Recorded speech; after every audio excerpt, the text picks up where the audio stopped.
Hey folks, Mr. Justin here with Secret Weapon Miniatures and another Workbench Wednesday. All right, it is nice to be back. I had a bit of a summer break and refreshed, recharged, and ready to kick some butt. Of course, first off, let me thank you for tuning in again this week. And if this is your first time tuning in, well, welcome. Thank you for joining me. And of course, hit like, subscribe, bells, whistles, buttons, all the things you're supposed to do in order to make sure that you get updates on all the latest episodes and everything that's going on here at Secret Weapon Miniatures.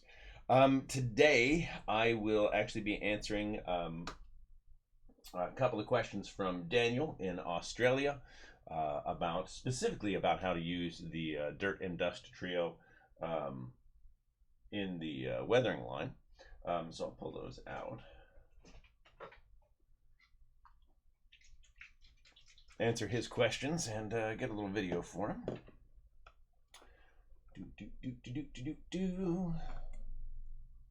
That's the thing I click. It's almost like it's been a while. All right, and I'm waking up. So this is the trio of our acrylics in question. This is the light dust, caked dirt, and old mud paint. Let's see if I can get the camera down here. Actually, I'll just zoom it. Is easier.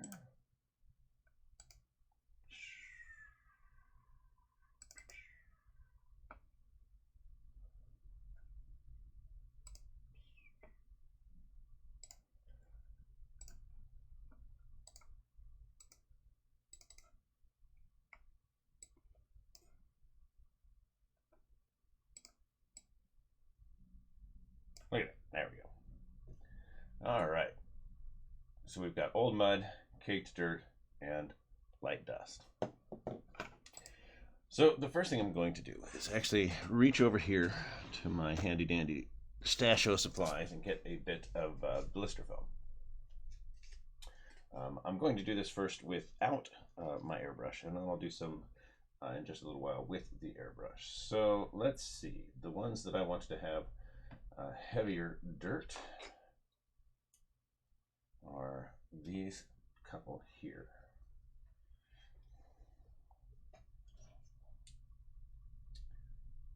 Right. So these are a couple of the Gaslands vehicles I've been playing with. Continuing my trend of popping off a headlight and sticking a machine gun in its place. Let's get that a little more in focus for you. And before I forget, shout out to Ray in Sacramento, who, as I understand it, is tuning in part to have something other than Doctor Who to watch. So the fact that I can even begin to compete is just an honor, man. Thank you, thank you. So yeah, these are a couple of the vehicles I've been working on for Gaslands, and these will be up in the Etsy shop later this week. Hopefully today. I keep saying later this week for about a month now. So I'll see what I can do about that. But I'm going to make these nice and heavily weathered.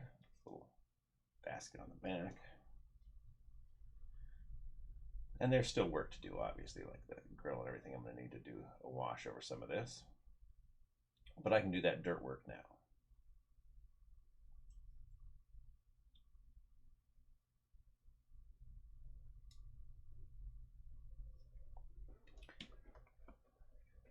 Let's focus back. Hey, look, a stop sign I can use as a reference point.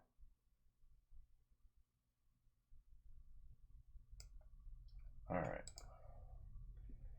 And Jordan, hey, nice to see you. Thank you for tuning in.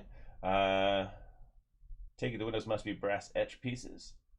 Yeah, that is in fact brass etch pieces. If you've missed a couple of episodes here, you may not know that with the help of Michael at Industria Mechanica, we now offer several sets of brass etch designed for work on die-cut cars. So there are currently 3 sets with different components. And I'll show those off real quick, of course, since it's topical, before I get to the painting side. So here's one of the pieces I mocked up with that. I'll change that focus again. So that plow is a multi-part piece that we make. So is the rocket launcher there. brass on the front and the back. The awesome riveted doors. That's where it wants to be. Wheelie spikes. Different plow.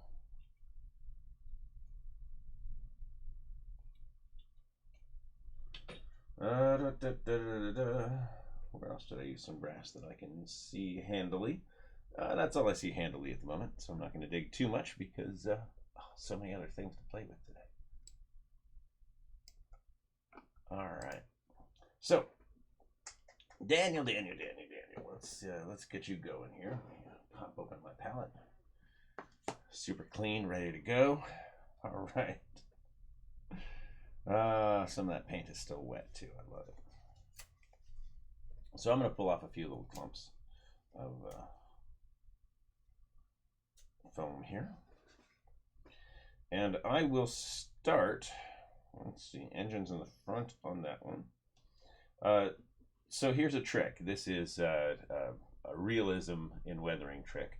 Remember, weathering is just the interplay between the subject and its environment. So in a fantasy world, or especially when we're talking about eensy beensy scales like this,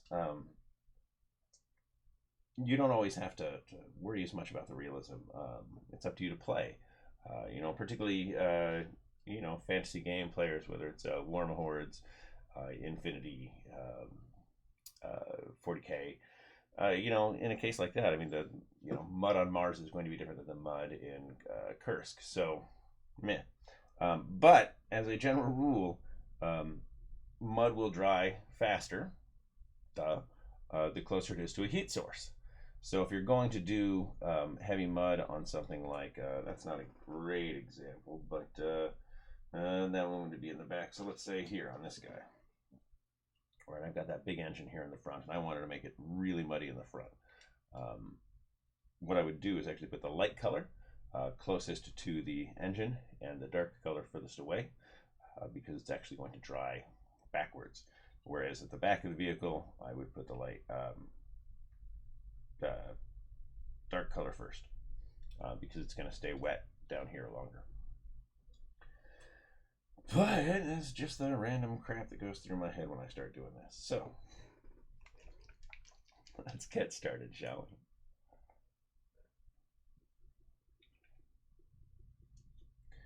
So to begin with, before I start playing with the airbrush, I'm going to just take my sponge here, and rather than do it on my nail today, I'm going to do it right here. So you can see I got this messy on purpose. I'll just leave a nice little puddle for myself there. You'll start to see how now it's giving me more of a pattern. So I'm going to get in here.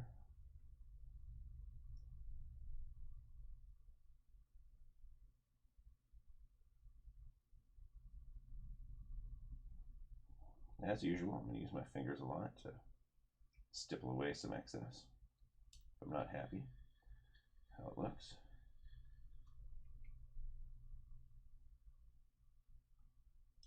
I'm still going to do the wheels later, but that's fine. Worry about mudding up the wheels after the fact. And let's see, of course we need to get all through here. So this is still that old mud color.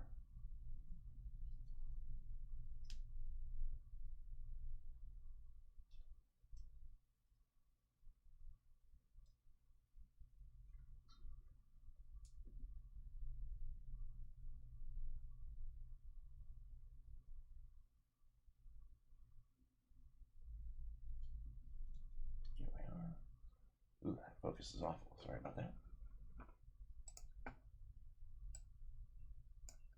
That's better.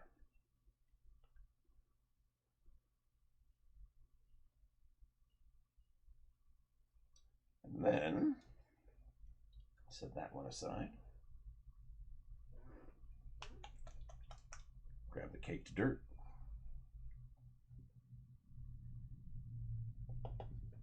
Poke a hole in that. I am surprised at how often this still comes up. But if you have a dropper bottle and paint is not coming out of the tip, please don't keep squeezing it until paint comes out. It will explode. And I giggled because, yeah, it still comes up often. I'm always surprised when it does. Somebody's like, oh no, it exploded in my hand. Now I'm wearing your paint. How do I get it off of my shirt? And the answer, Rob, is don't keep squeezing it.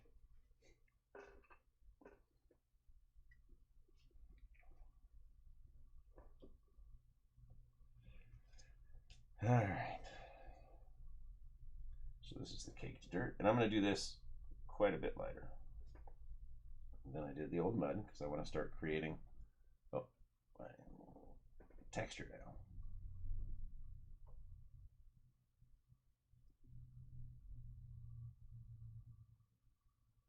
Visually, at least. Long time viewers will recognize that this is also one of the ways that I do rust. And it's the same idea. We're just stippling up layers. It's also one of the ways that I do leather. I like doing leather this way.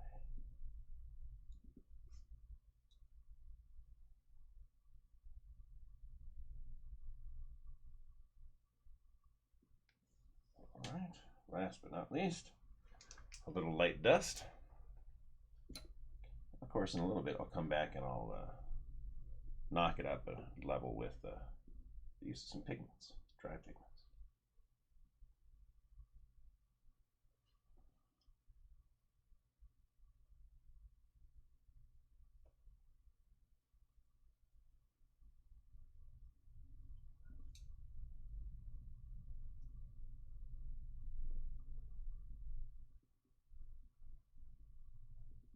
As with all of our paints, these are made in the USA from ingredients purchased within the USA made by a US company. So we have good control over the quality material that goes into all of this. Let's change that focus again. So there you go. See, nice muddy old rims. Runners.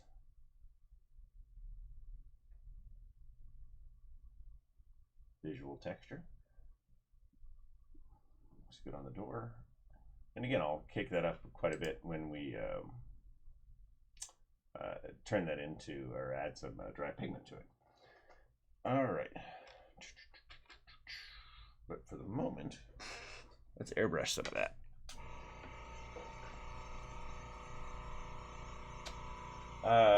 Jordan's asking if I freeze my wheels or leave them free rolling. I generally aim to leave them free rolling. If I have a vehicle like this one, where the wheels are a bit worked, and I didn't take it apart and replace the wheels and everything, then I will lock it, just so it doesn't wind up getting damaged.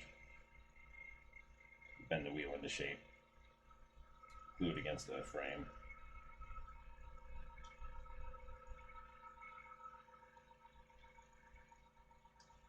But as much as possible, I want people to be able to roll their toys, man.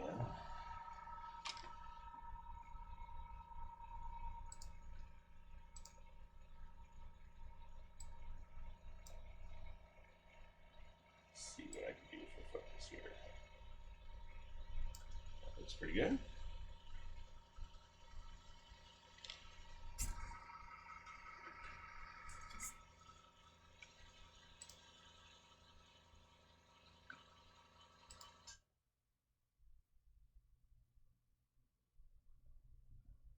All right, now we're looking better. There we go. All right. So airbrush, first off, did I clean it from the last time I was in here airbrushing late at night?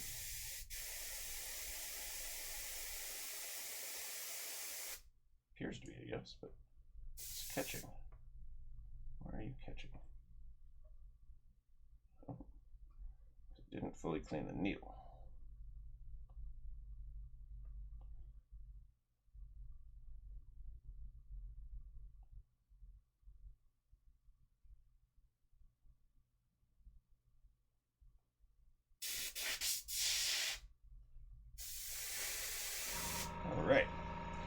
So in this case, I'm going to take some old mud. Just going to use 2 of the colors for the boat. When I'm airbrushing, I'm usually going for a more subtle effect. I am just taking these obviously straight out of the pot and into the brush. Because I'm doing that, I'm going to turn my airbrush pressure up a bit, of course. There it goes. And make a couple of quick passes on the bottom of the vehicle.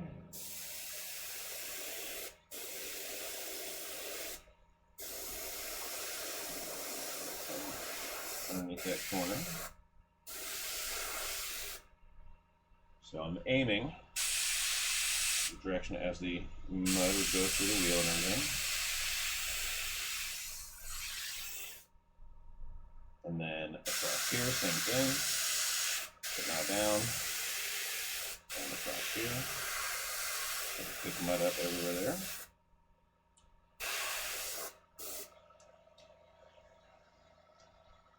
Where's my airbrush bucket? There's my airbrush bucket.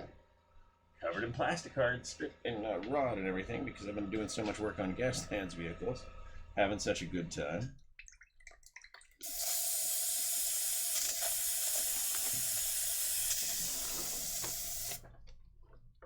I have to paint an awful lot of things for work, and it's not always as much fun as this release season has been. And oh man, you guys won't believe what's coming next. Need my samples. I'm twitchy for my samples. Alright, here's light dust.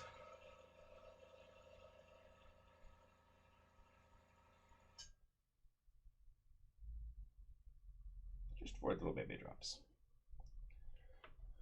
Should be plenty.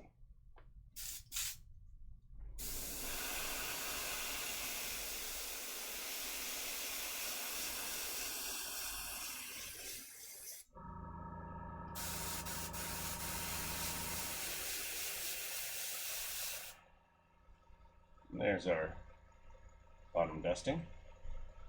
This is about what I would do, in fact, on these guys, is just that layer of dust.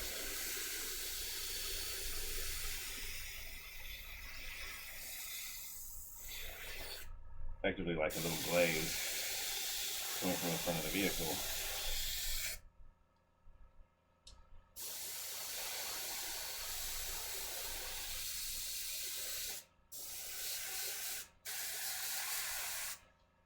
Now here's a fun trick. If you want to get speckles out of your airbrush, you can pull your needle back, effectively loading the tip, hit your air. You'll get, well, here I'll do it on something you'll be able to see.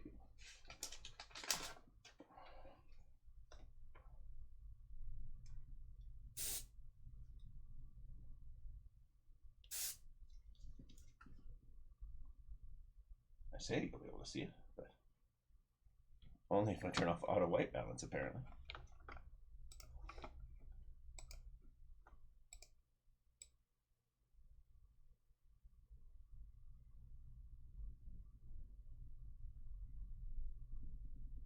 It's there. It's there somewhere.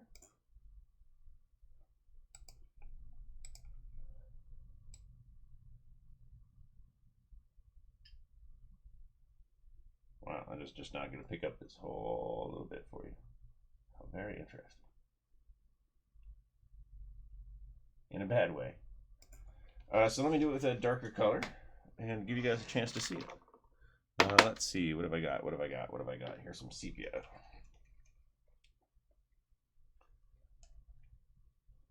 I'll overdo it a bit to make sure that it's visible.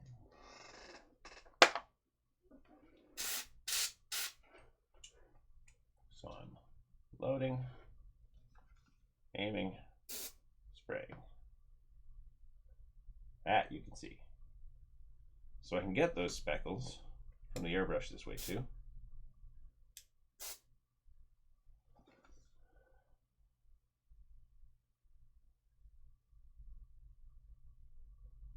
But there are a lot of ways to get speckles. That's just a quick way to do it with an airbrush. not a particularly reliable way, of course. So make sure you're masking off areas you don't want speckled.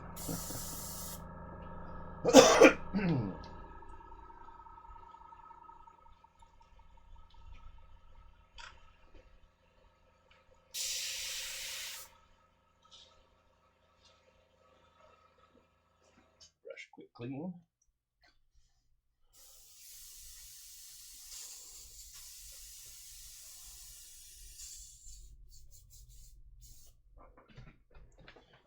And turn this off. All right, get that out of my way. So Daniel, I hope that answers your questions. That is, yeah, those are at least a couple of the ways that I would use the dirt and dust acrylic set. Lots of things you can do with it, of course, and at the end of the day, it's still, however much I might have formulated it for one thing or another, it's still at the end of the day just an acrylic paint. So, heck, it makes an awfully nice trio of browns, I'll tell you that. All right, let's see, get these back where they belong for a change. Pew, pew, pew.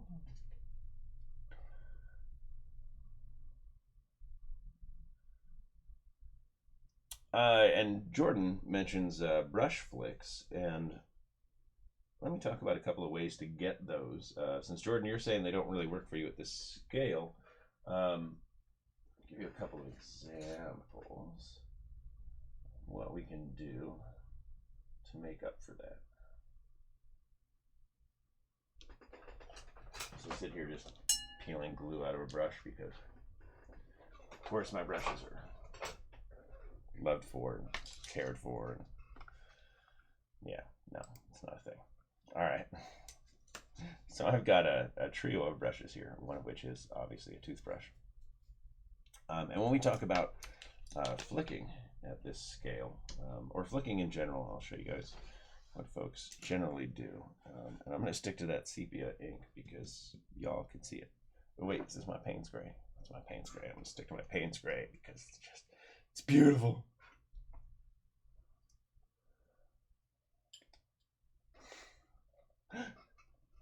And yeah, having a cat bus for Gaslands would be great.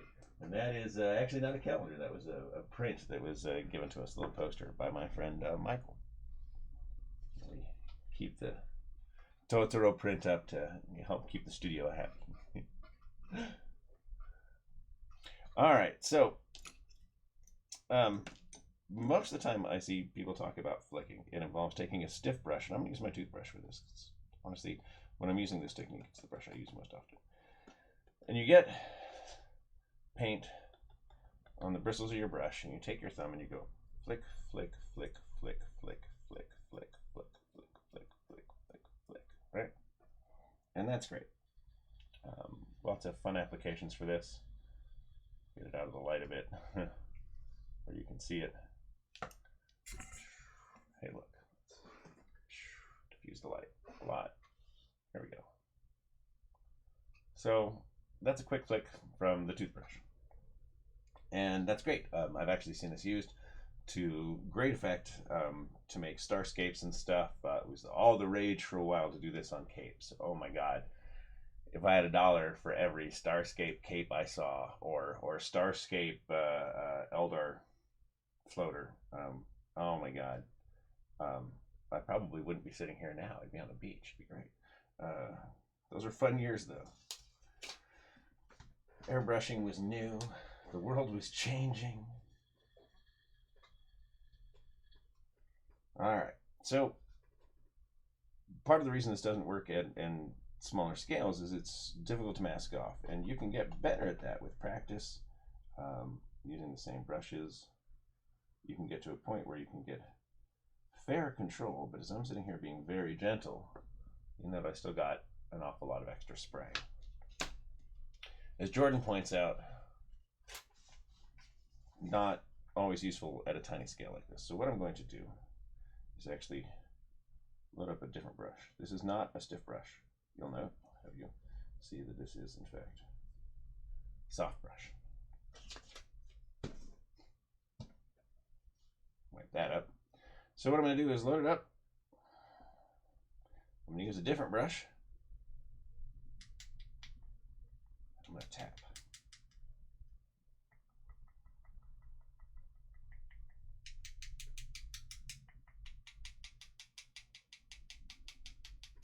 Below the ferrule. Oh, I guess I should do it where you can see. Tapping here.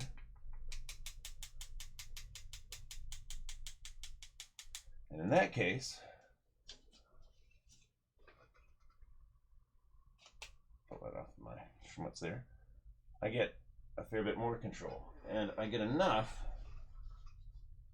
that if I want to do just like this corner over here, I can load up my brush.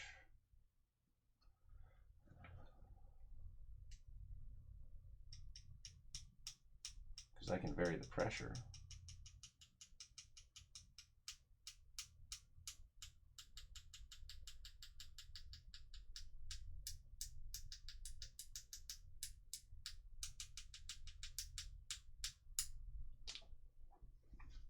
With limited exception, got what I'm after.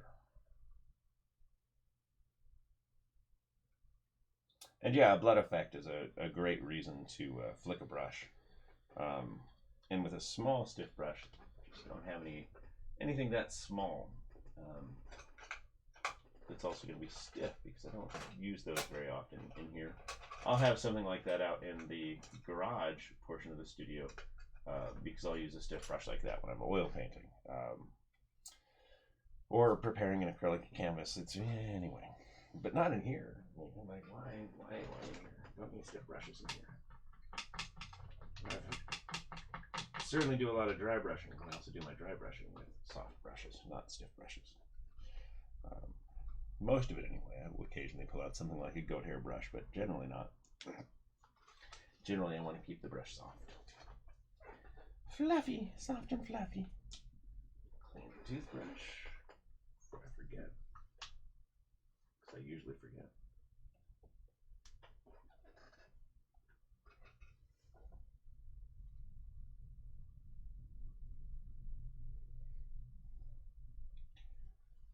Well, and Jordan, I'm glad you checked in too on your lunch break. If there's other techniques you ever want to see covered, remember this is the place to get it done. Answer questions like that is definitely my favorite part of the job. So, but until I get more questions, what I'm going to do is show off some of the pieces I've been working on for Gaslands. This is the current lineup that's on its way to what will be my Etsy shop. Just finish getting that set up. Pew pew pew pew pew pew. Like I said, I might have been somewhat smitten. I am in deep smit.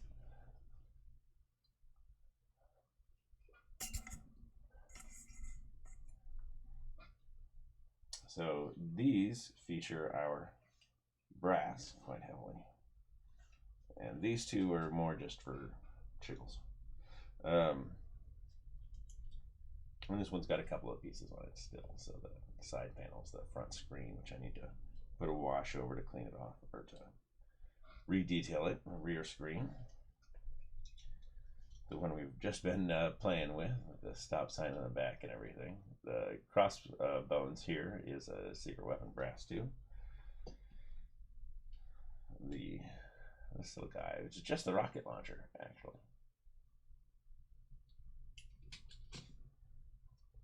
This one is the plow, and then I made one of the electric weapons for the top. That's good. I'll need to define all that silver. These guys are just about ready though. You clean it up a bit.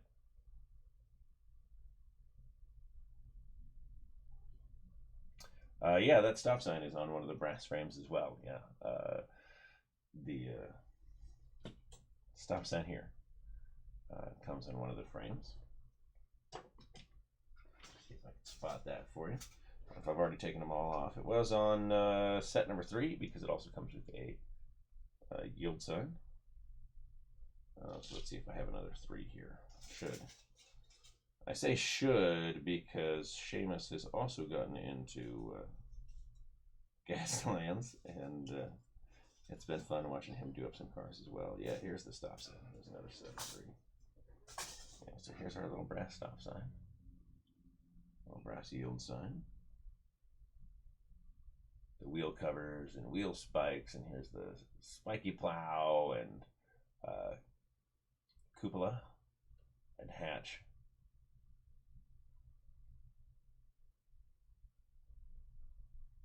Gear shift, steering wheel. Used one of the side mirrors on this guy. So we have a little side mirror set. We gave him a little mirror right there.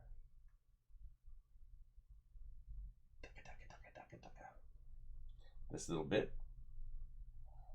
Yeah, lots of fun pieces in that brass. So I'm finishing these up, but I decided that I absolutely positively had to get carried away.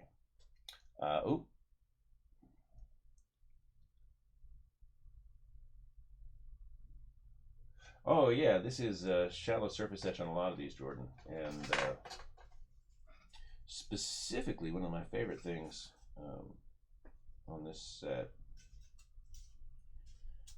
Michael was great about lining up holes for rivets. Now you have the option to use these two ways. You can, of course, use it as is, so that these are indentations, in which case, you know, great, they're screwed into place, whatever the case may be.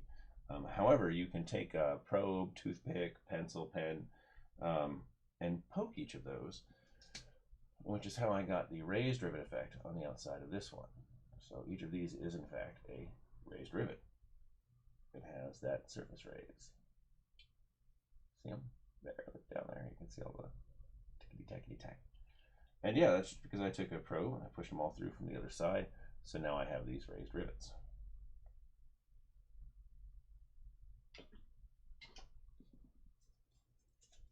And that's true of everywhere there would be a join.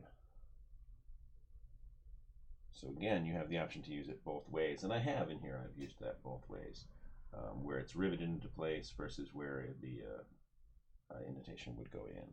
So, but then it's smooth, so it all still works out. But all right, I was getting carried away, wasn't I? I was talking about getting carried away. So I had a couple of vehicles that I thought, and I've taken these apart, would be just impossible to beat. So I had this fun guy. And then I found my Octane truck here with its big wheels. And I realized that it still wasn't going to be enough. Oh, I also did this guy, which has the little skull in the front. Gonna finish that up by running wiring down to here and adding some detail onto the ammo hopper.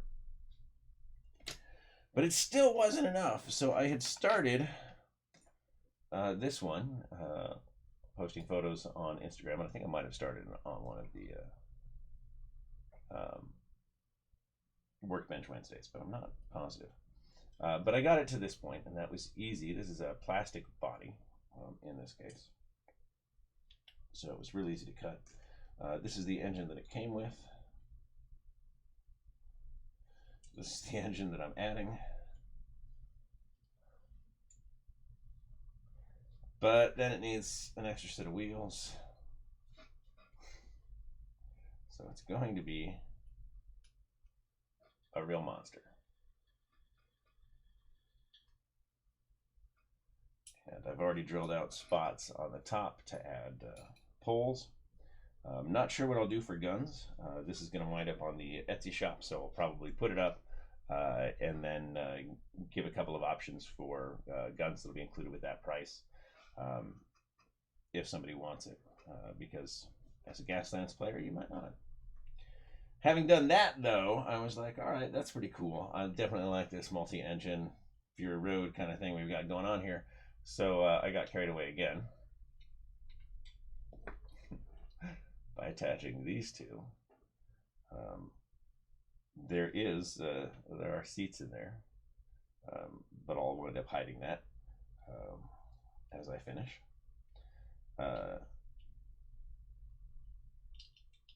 Oh, I was going to say this is drilled, but it looks like the glue came through. Uh-oh, I'll have to fix that later. Because I need to be able to take this apart. Because right now the wheels are, yeah, the glue from the top bled through. I'll figure that out later. Might just have to work on it as is. But, come on. Oh, so too far. There we go. I also added one of our little brass widgets to the intake here to give that a bit more definition. And then I realized that that's a big gap for wheels, but that's all right because we've got some of those.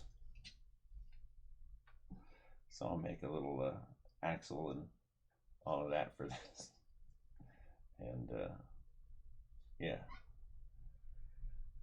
So this will be fun. Stick to the one wheel for now for that side view. That'll wind up.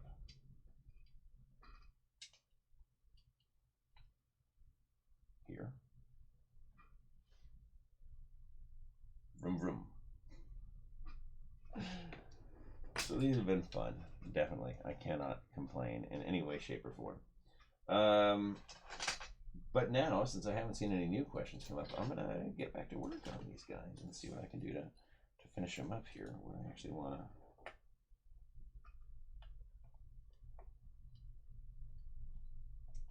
do to make things go. How much gap is that? A little gap here between the back wheels and the ground, but I'm not even sure I can get a sheet of paper in there, so I don't think I feel bad about that. Oh, I can.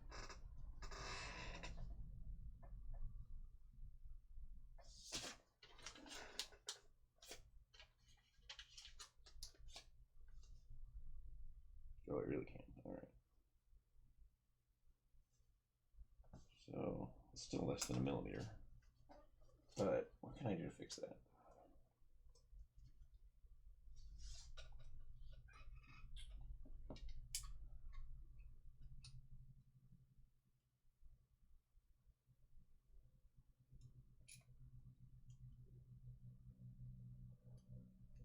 So I'll put that under that. Those wheels. If I replace those wheels, that's not going to work. I suppose I can cut that off there, but I don't want to do that. I think I'm just not going to worry about it.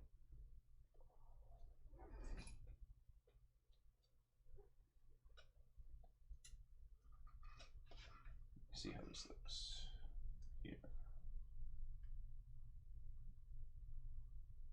Okay, yeah, it's about a millimeter off the ground. But again, as a Gaslands piece, that's only going to be visible if you're really staring at it from the side. And I'm not worried about that. So I will have some fun here. Move here. Surround a bit.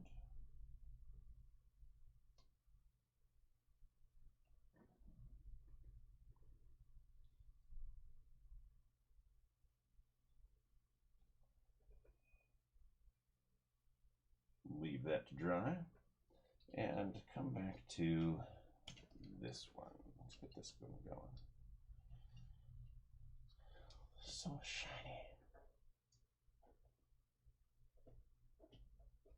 Yeah, there you go, Stephen. Also, hello.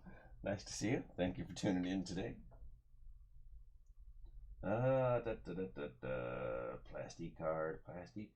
I am looking through my plastic card. Except the one I want is actually over there in front of Jess' knees. So I'm going to have to come over here. Thank you.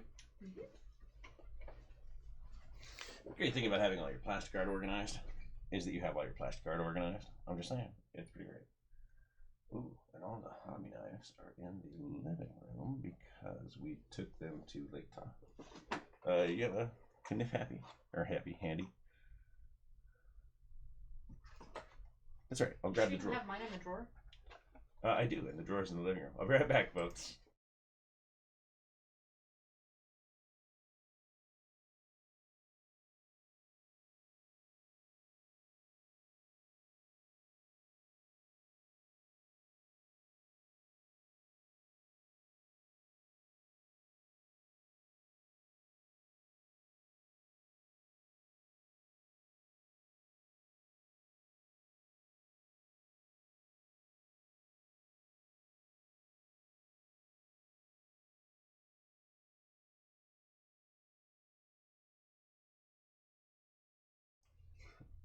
All right, and I'm back.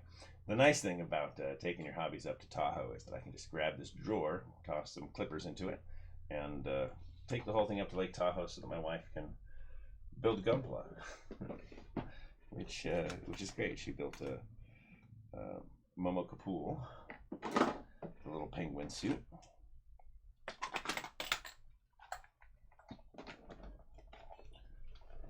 Come on, giant blades, lay down. These are my mold making blades. All right, so I have a little silhouette of a man. No, wait, no, I don't. That's not how my cutting board. Probably also the living room, so today I'll work without it. You'll live dangerously. So these are fun. These are Descale ladders, or HO scale staircase, and scale staircase, excuse me. So yeah, you can see it's a fancy little staircase. But you can also use them as loops on an engine. Oh, try to get that in there. Vroom vroom, right? And at the moment, I'm going to use it to add some detail to this little ammo rack right here. Little hopper.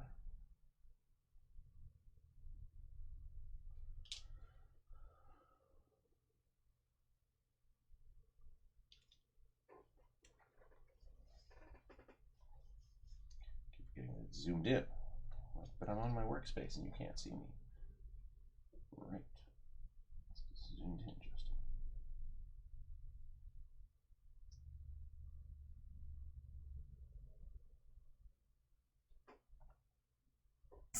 Light out of here again. Better have a bit of shadow and you guys can see.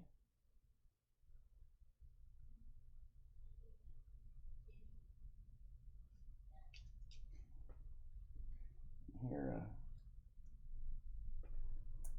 the missus and the boyo out there being goofy makes me happy, even if I'm in here working. They're out there having fun. No, I can't work with that little light. We'll figure that out again later. Light seems to be the last big issue, which is not a surprise.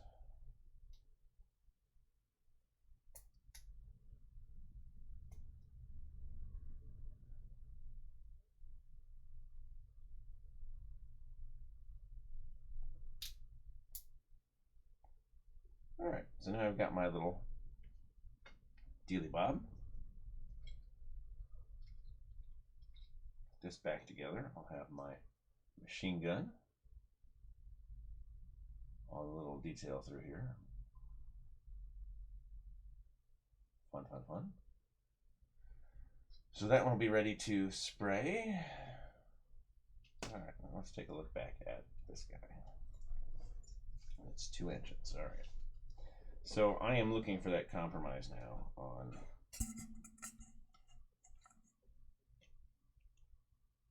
covering that wheel well. So I don't just want the axle exposed like that, of course. That doesn't look great. Not to my way of thinking. No. Nope. No, sir. Don't like it. That's too smooth. Never heard of that. Grab some tube. That tube might be too big.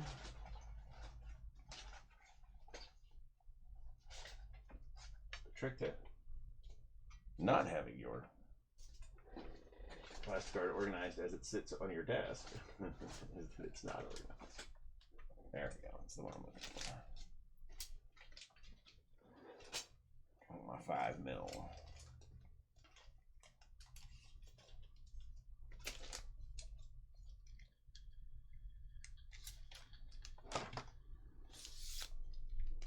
So rather than press cut this, what I'm going to do is take my mark and I'm actually going to roll the whole thing back and forth while applying fairly even pressure with my pocket knife.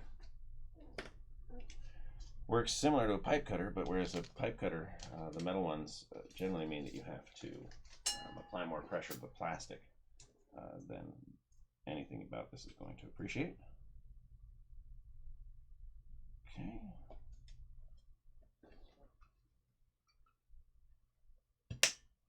So I remember wearing a hat.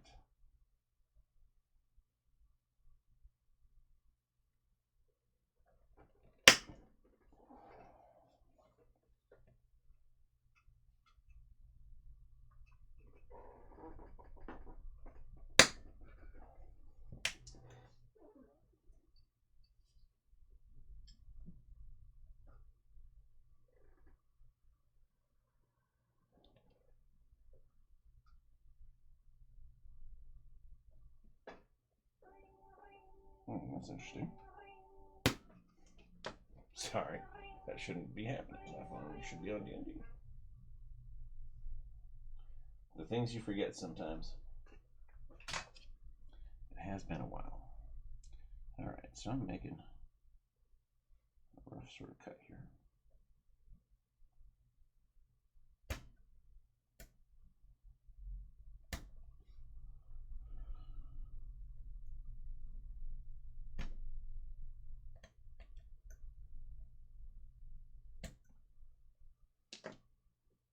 There we go. Just enough to hopefully fit in here easily.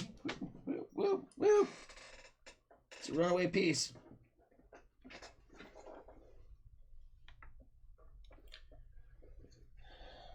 Alright, so a little more than that. Now that I have that rough line started, it's actually a little easier for me to drag across both sections. Put it up that way. You can also sand it, make it a little more flat. But that's not what I want to do. I want to risk life and limb just carving away.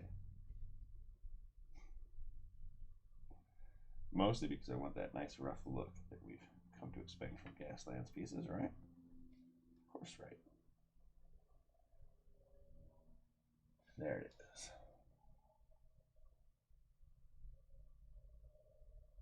Matches the rough bit above it, which I'm going to put wire through later, and add some brass razor wire.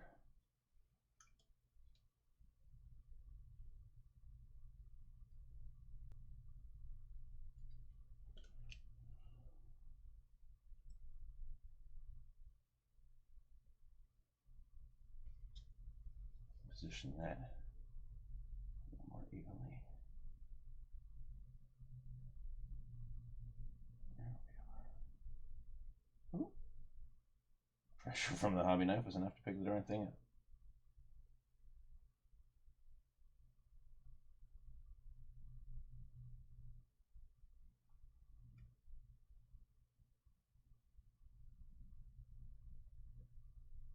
Add a spot more glue at the top here.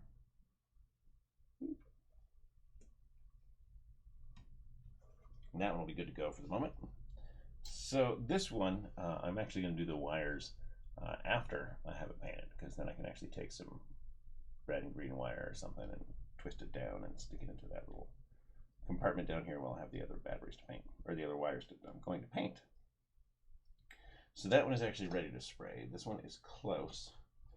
This one is so far away, it is not funny, except that you can see that it glued to this, and that is unpleasant. So I'm going to reach into the drawers ahead in front of me, grab my pliers.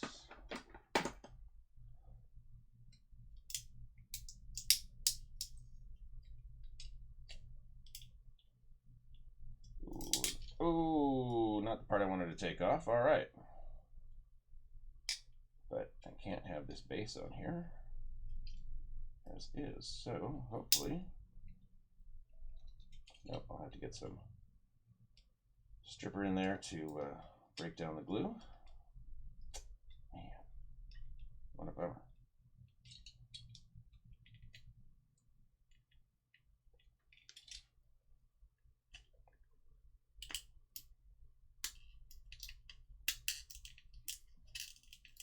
Yeah, it's just gonna break if I keep that up. So this one's on hold. That is a real pity, but I will fix it. I must fix it. It is imperative. It's too cool to not fix. But that does mean that I can sit here and grab another vehicle. Got two that are drilled, ready to go. Octane, I should probably find the base for this guy, which I think is this one. If not, it is now, because I really like those red rims. I'll just put some tape on the tires. Hey, there we go. There's a thing we can talk about. Let me grab that tape. Do I have my little liner tape?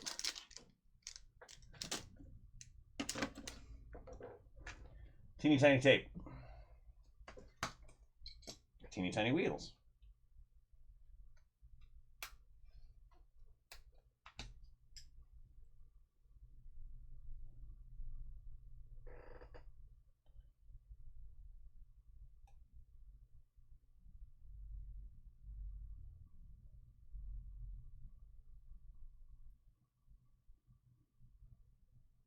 Teeny tiny wheels now have texture.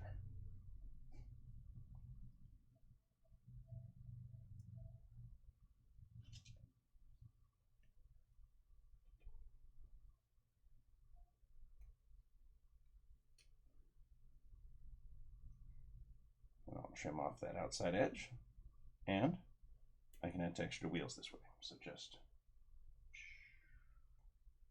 whoop.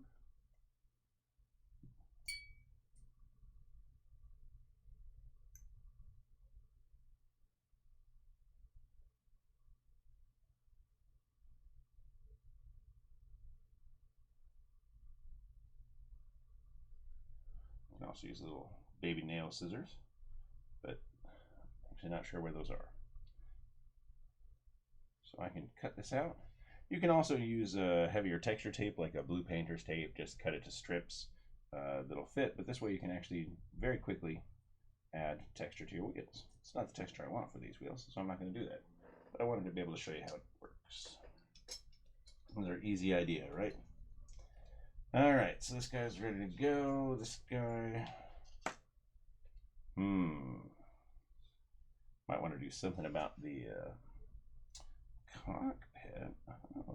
What do I do? What do I do? We have a little roll cage, but I've used them for other objects. Can I adapt to this one? Oh, I super could have. If it wasn't too late now, ha ha ha, that would have been great. Oh man. Oh well. None for me. What I want to do, I can't think of anything, so I'm actually just going to leave it for now. And this one, I could make a texture tape, by which I mean I could simply find someone in China willing to sell it to me in bulk, but that doesn't sound like fun. Easier to just give folks tips on how to do it themselves, I think. So let me take a look at my brass here and see if I have something that's going to work well on our little truck here. So let's see, we've got set 1, 3, 3, 3,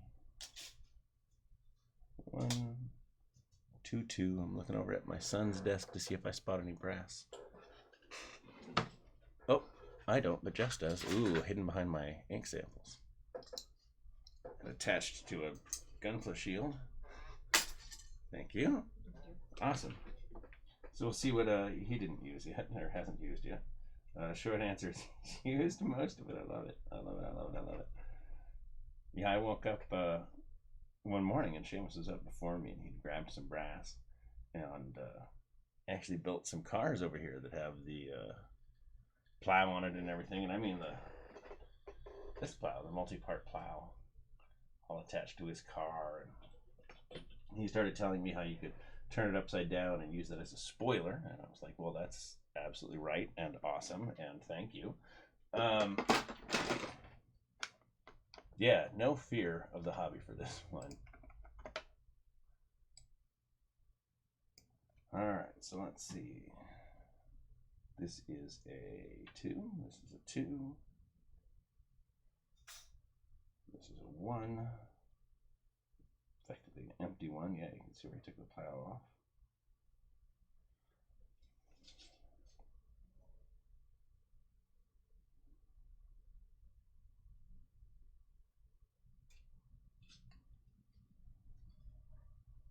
truck's going to need a stop sign, I think. You're a 3. You're a 3. You're a 1.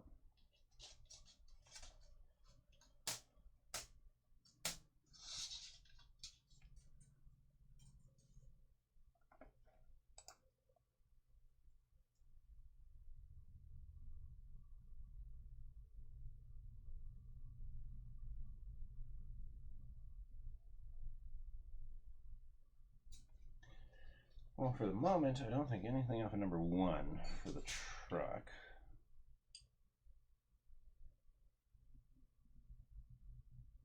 Alright, so I'm going to set frame 1 aside. What's left of frame 1? I do have some of the turrets, so I could always add a turret, but meh. No thank you, no thank you, no thank you. Spiky wheel bits. Skulls. Ooh, this one's going to have some skulls, I think. Yeah, definitely some skulls.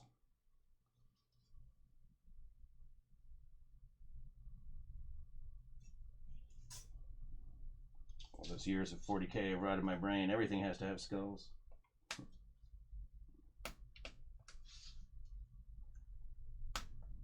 Even the planets, they're skulls all the way down.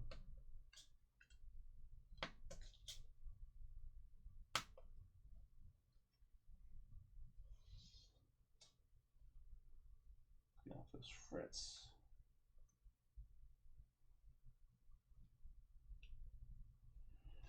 There should be more skulls in this frame. Did I already use them? Nope, they're over there. Keep blocking the camera with my hat.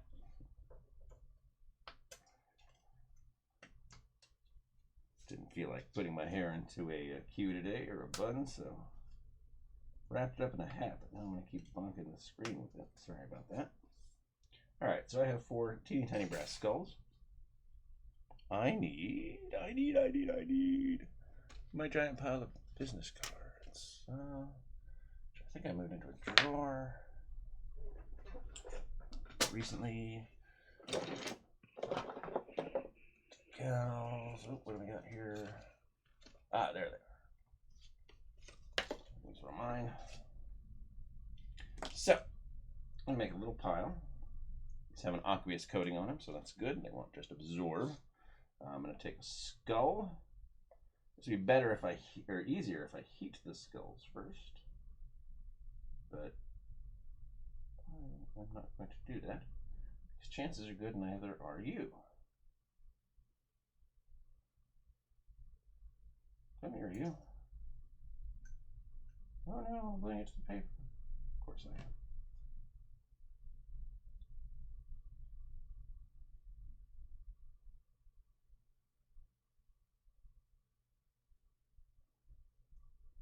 My glue came off, because of course it did.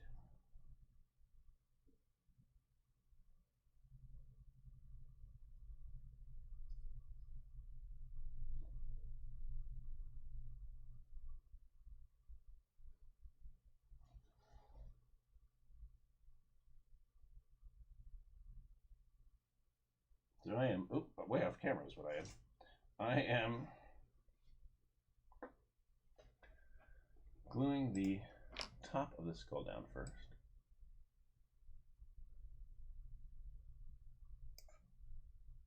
See it right there.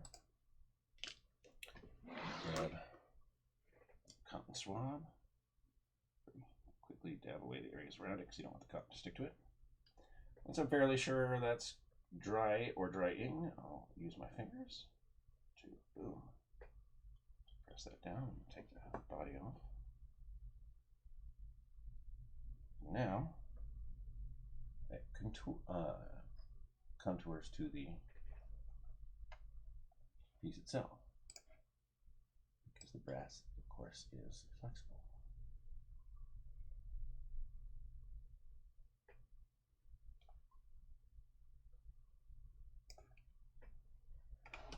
All right, next, do the same thing on the other side.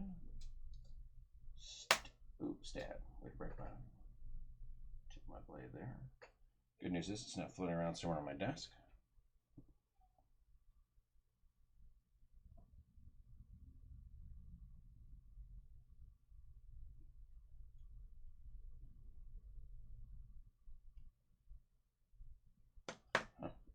That time it was, oh, no, I was going to say that time it was actually instant glue, but no.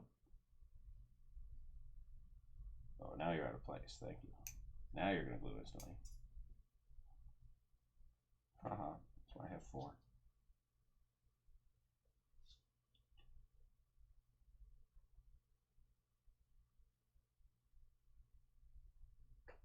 No individual piece of brass can stop me. No, it takes a whole bunch of them.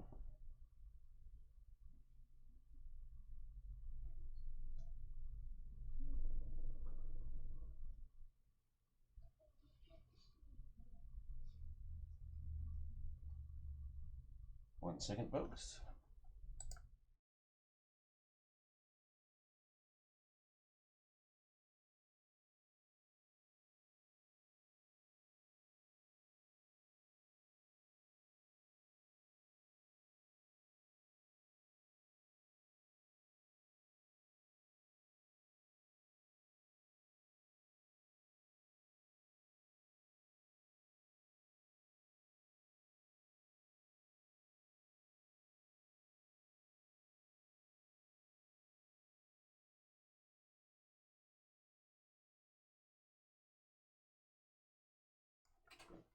Sorry about that, folks. Family needed to get into the studio to look for something.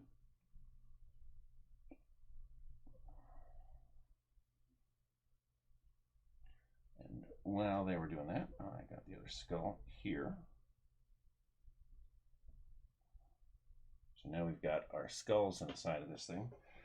Look in the back, not really a good spot for one. Let's see how this works with the top on.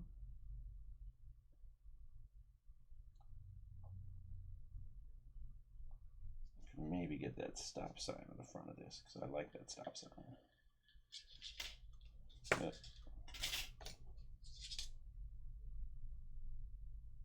Let's do it.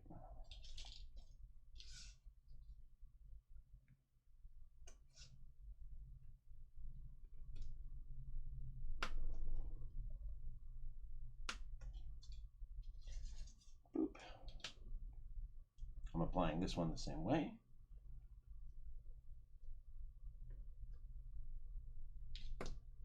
I will use my tweezers properly this time.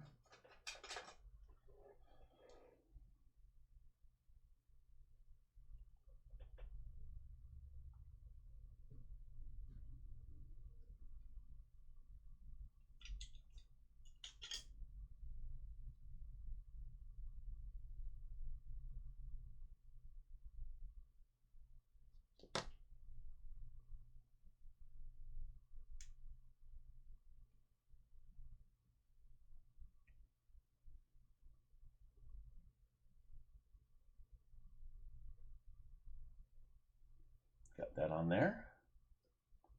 Square it up while I can a little bit. Once that's dry, I'll use my pliers to give it a little pinch. Actually, I'll do that now because it'll make it sit a little flatter. And these are my flats. Beep, beep.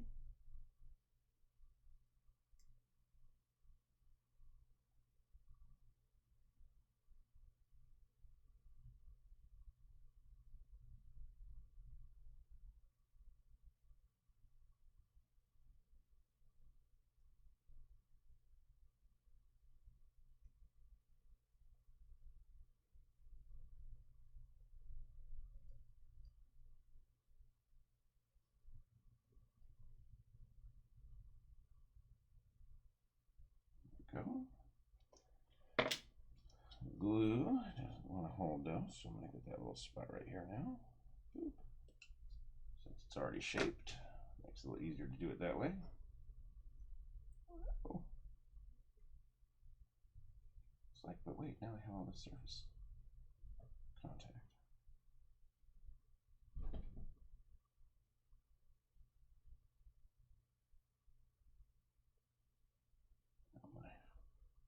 Son is off to his summer program. I hear the door close out there. All right, so we'll have the skulls on the side, a little stop sign in the front, and I think I want to take I know I want to take some spiky strips. There's some spiky strips. Give me some spiky strips. Spiky, spiky, spiky, spiky, spiky. spiky strip. It's on frame 2. Oh, those are the flames. Let's check frame 1.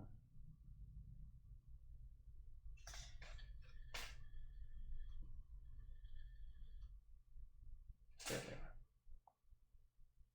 are. So in this case, I have these fun little guys, which include their little rivet spots. So I'm going to put my pliers away and get out shape and probe. Grab Mr. Probity. Oop, you're not Mr. Probity. You're Mr. Probity's cousin, Mr. Pokety. All right, so I've got my little probe. Poke, poke. Take each of these little dots. Boom. Boom. Boom. I'm going to cut them off of the frame so I don't just sit here bending it.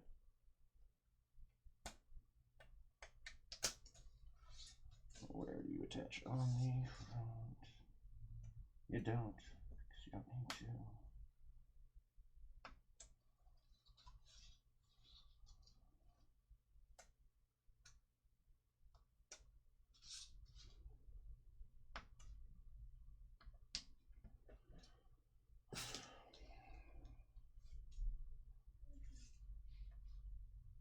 Pokey probe, pokey probe.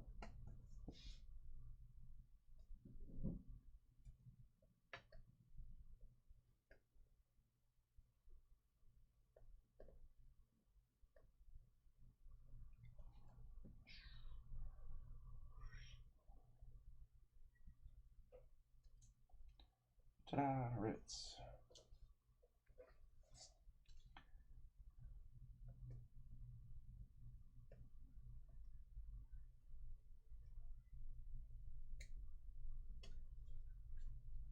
Again, you can do this with a pen, plastic toothpick, something like that. I have my pliers, but I'm working with brass, so that's why I have them. All right, so they're also scored on the one side, right here, so you can see the little line. There you go. And what that lets me do, of course, is very easily.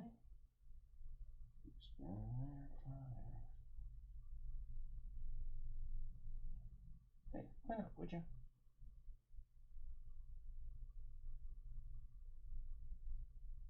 There we go. And bend. Oop. Sliding in. Bend. Bend, I say, bend. Good bend.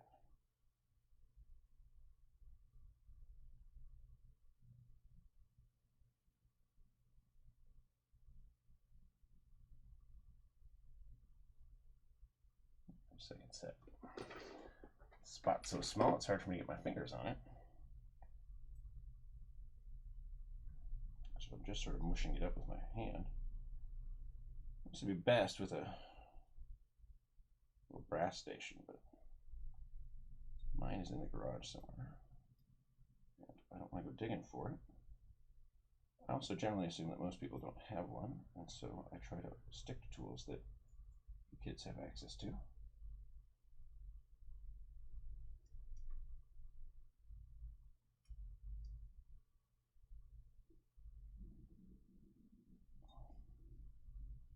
Oh, I think I do this all the time or something. There we go.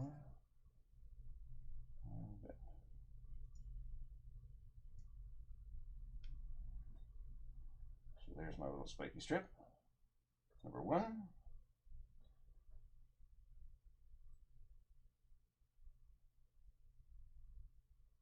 Here will be my spiky strip number 2.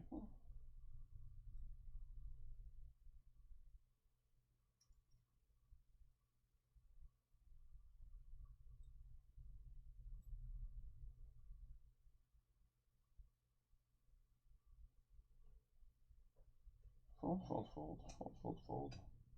There we go. Oh, spiky strip. Oh, didn't bend one end, so let's fix that.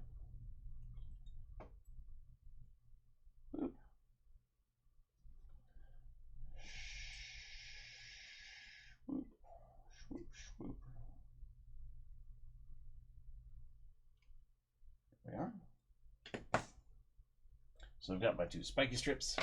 Hey, Greg. Thank you for tuning in again today. Always nice to have you here.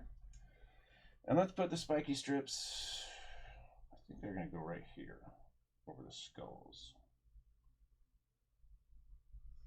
Like so.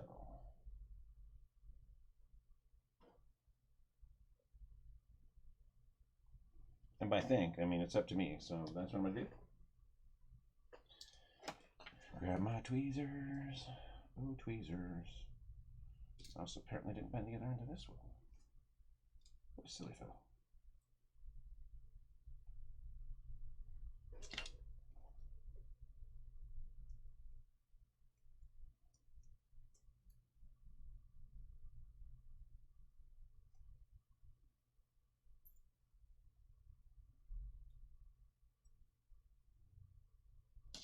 There we go. Got some tweezers. Got some spiky bits.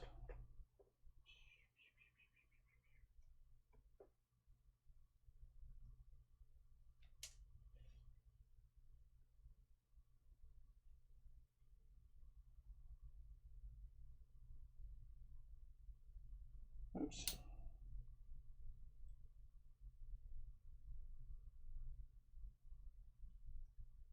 Well, that doesn't work. Should have wiped off all of the glue instead of just the excess.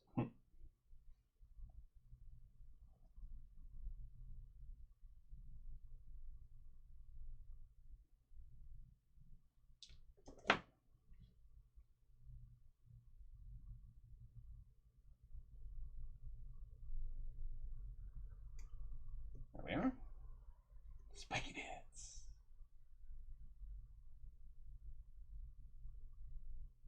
If I stop messing with it anyway. Alright, other side. Same as the first.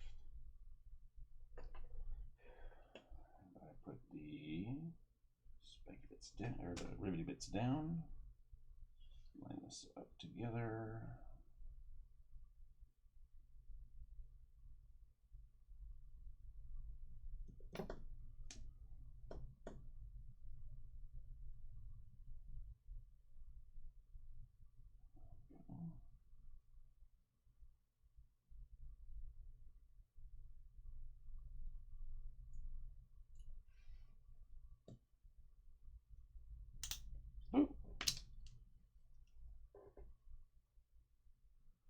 Spot wasn't bent properly. I was trying to fix that on there and it didn't play out that way.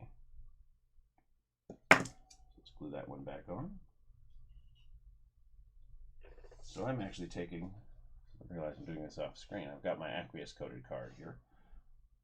I am loading it with glue and applying to the model Relaxo.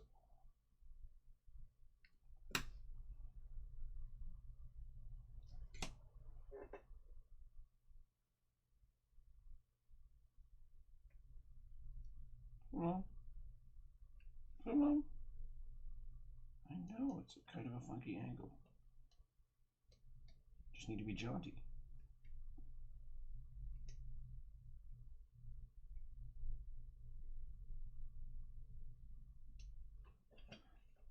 Boom.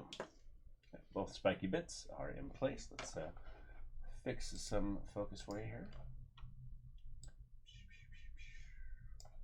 We'll do this. Boom. Zoom out.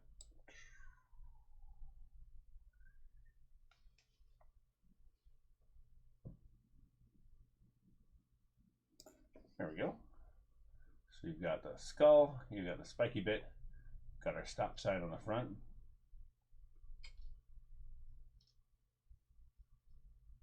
I think that one is, for the moment, good to go. Decide what weapons to put on that later. So that means that at this stage, I've got several that are ready for paint and nothing really ready to build. And that means, I think, golly gosh, we might just wrap up early.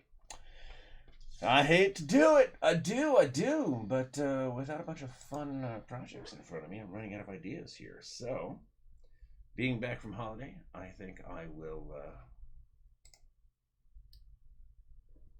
spend my time catching up today and getting ready for next week's broadcast. We're also preparing the July new releases.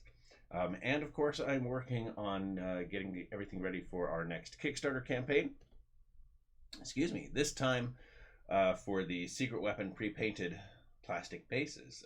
These are high-impact polystyrene bases that come with fully detailed or fully painted 3D textured details on them. We are able to get both depth, color, and luster, so you can look forward to glowing sludge effects and things like that. It'll be an awful lot of fun.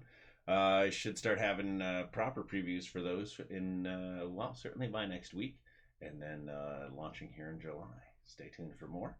As always, thank you again for spending part of your Wednesday with me. I really appreciate it. For those of you watching later, hey, thanks for that too. Make sure to comment. Let me know if there's something you'd like to see covered. Just like today, I was able to talk about. Just like today, I was able to talk about the Dust and Mud acrylic set for Daniel in Australia. Hey, I'm happy to do a shout out for you and make sure that whatever it is you want to see covered on the show gets covered. As always, thanks again. Happy hobbying, and I'll see you next time.